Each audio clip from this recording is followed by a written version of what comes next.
right, today we are diving into a topic that's a massive headache for a lot of modern businesses: data reconciliation for Sarbanes-Oxley or SOX compliance.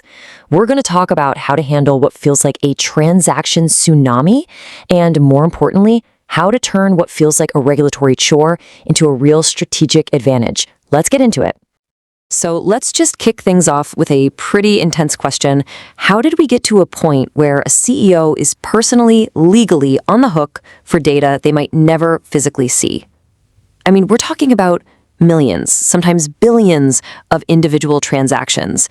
Making sure every single one is accurate sounds, well, impossible, right? Well, the answer actually takes us back in time to a law that was born directly from some of the biggest corporate scandals in history. And that law, of course, is the Sarbanes-Oxley Act, better known as SOX.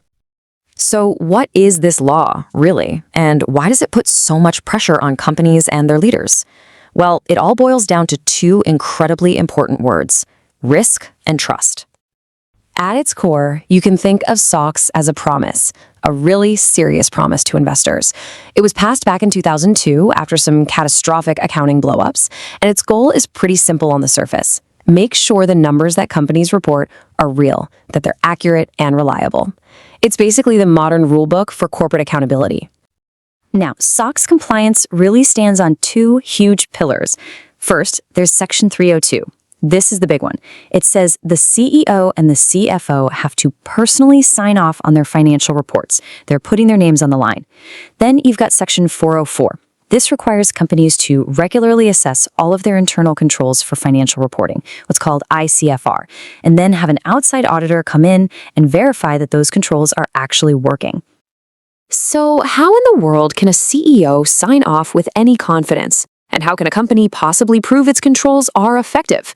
It all comes down to one absolutely critical process: data reconciliation.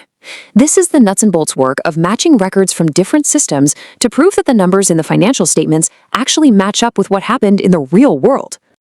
That sounds straightforward enough, match this, check that. But in today's digital world, it is anything but simple. And this brings us to the real problem that companies are facing: a literal transaction tsunami that can completely swamp even the best teams.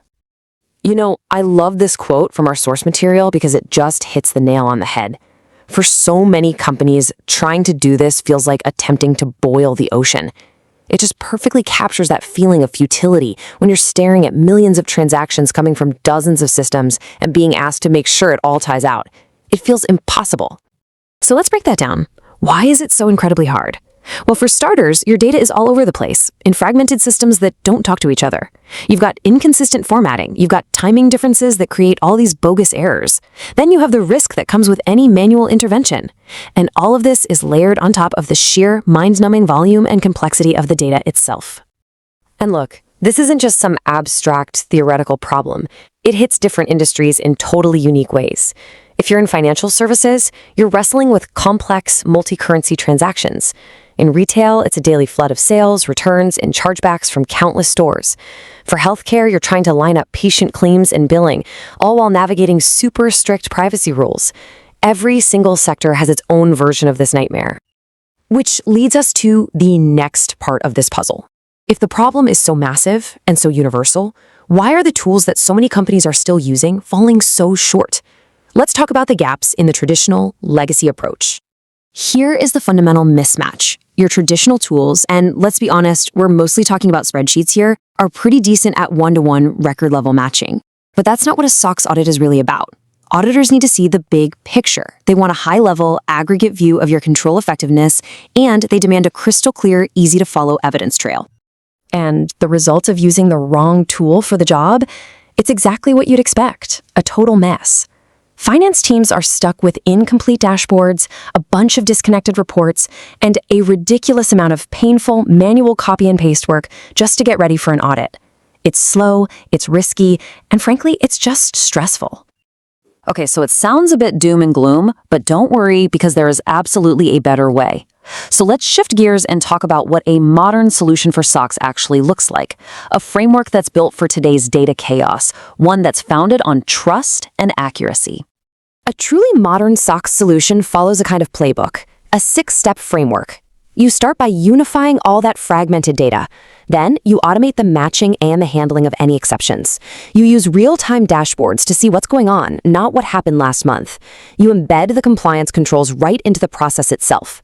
You generate auditor-ready reports automatically. And finally, you track performance so you always know how you're doing. Now, we mentioned this acronym earlier, ICFR. Let's just lock in what that means because it's super important here.